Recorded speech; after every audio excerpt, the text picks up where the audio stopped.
पिछले दिनों 11वीं कक्षा के हर्षवर्धन नाम के एक नौजवान ने मेरे सामने एक अलग प्रकार का विचार रखा। उसने लिखा है, उरी आतंकवादी हमले के बाद मैं बहुत विचलित था। कुछ कर गुजरने की तीव्र लालसा थी, लेकिन करने का कुछ रास्ता नहीं सूझ रहा था। और मुझ जैसा एक छोटा सा विद्यार्थी क्या कर सकता है?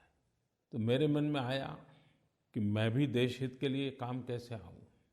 और मैंने संकल्प किया कि मैं रोज 3 घंटे अधिक पढ़ाई करूंगा, देश के काम आ सकूं ऐसा योग्य नागरिक बनूंगा।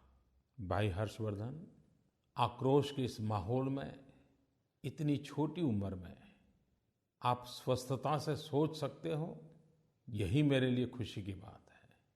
लेकिन हर्षवर्धन, मैं ये भी कहूंगा कि देश के नागरिकों के मन में जो आक्रोश है, उसका एक बहुत बड़ा मूल्य है। ये राष्ट्र की चेतना का प्रतीक है। ये आक्रोश भी कुछ कर गुजरने के इरादों वाला है। हाँ, आपने एक कंस्ट्रक्टिव अप्रोच से उसको प्रस्तुत किया। लेकिन आपको पता होगा, जब 1965 की लड़ाई हुई, लाल बहादुर शास्त्री जी हमारा नेतृत्व कर रहे थे और पूरे देश में ऐसा ही एक जज्बा था, आक्रोश था, देशभक्ति का ज्वार था। हर कोई कुछ न कुछ हो ऐसा चाहता था, कुछ न कुछ करने का इरादा रखता था। तब लाल बहादुर शास्त्री जी ने बहुत ही उत्तम तरीके से देश के इस भाव विश्व को स्पर्श करने का बड़ा ही प्रयास किया था। और उन्होंने जय जवान जय किसान मंत्र देकर के देश के सामान्य मानवी को देश के लिए कार्य कैसे करना, उसकी प्रेरणा दी थी। बम बंदूक की आवाज के बीच देशभक्ति को प्रकट करने का और भी एक रास्ता हर नागरिक के लिए होता है, ये लाल बहादुर शास्त्री जी ने प्रस्तुत किया था।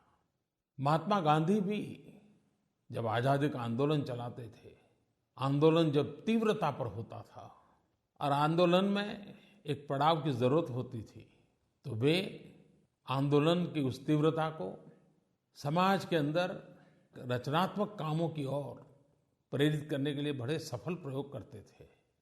हम सब, सेना अपनी जिम्मेवारी निभाए, शासन बैठे हुए लोग अपना कर्तव्य निभाएं, और हम देशवासी, हर नागरिक इस देशभक्ति के जज्बे के साथ हम भी कोई न कोई रचनात्मक योगदान दें, तो देश अवश्य नई ऊंचाइयों को पार करेगा।